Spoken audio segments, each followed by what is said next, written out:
Let's look at Prophet Muhammad's world before his vision in the cave. How did the Qur'an provide a truly human vision of human life by replacing norms that had prevailed in Mecca before the revelation, that comprised life for the townsfolk of Mecca and its various nomadic neighbors? We need to recognize the social constraints of desert life at that time. We can then compare the life before the arrival of the Qur'an with the changes brought about by the new religion of Islam.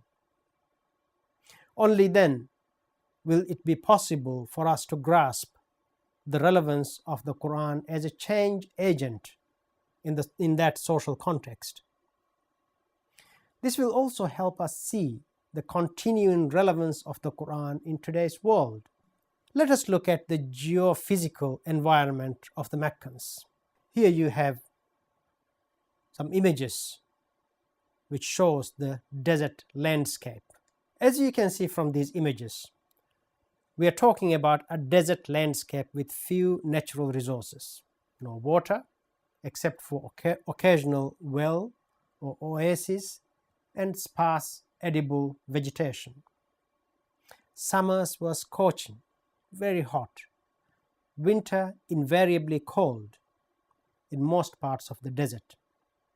Rainfall rare. At certain times of the year, sandstorms could be blinding, preventing travel. For the townsfolk, this simply meant staying at home. For nomads, it meant struggling to protect your eyes and mouth and marching across an inhospitable terrain leading your long-suffering camels. The implications of so harsh a climate can readily be imagined. For a start, considerable individual stamina and strength was needed to merely ensure survival, let alone good health. Infant mortality was high, the chance of being wounded in battle higher still. The physically vulnerable often died young. Unwanted children, notably baby girls, were often abandoned to the elements to ensure death. Prohibitions against such infanticide became one of the Quranic teachings that the Prophet sought to enforce. Tribe was the most recognizable social and political unit. There was no state in Arabia as such. Each tribe on its own. The protection of the tribe was therefore essential for both townsfolk and nomads alike.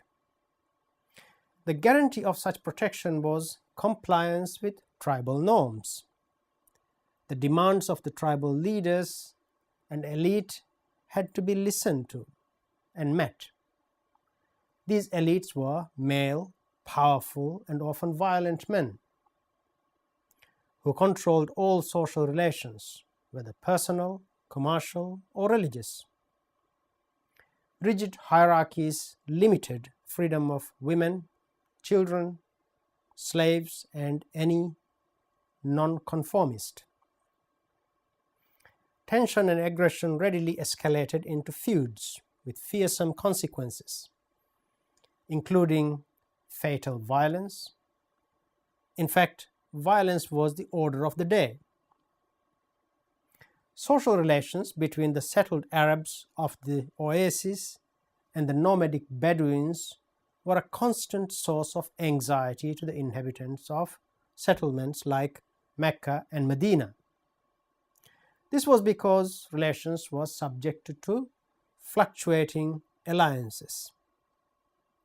These alliances involved complex arrangements, access to water and grazing rights for the nomads, and in exchange, peace or protection from aggressive warrior tribes who were bent on attacking their caravan routes. It was thus imperative to prevent raids, subsequent tribal wars and pillage, rape, and the capturing of women and slaves that invariably followed.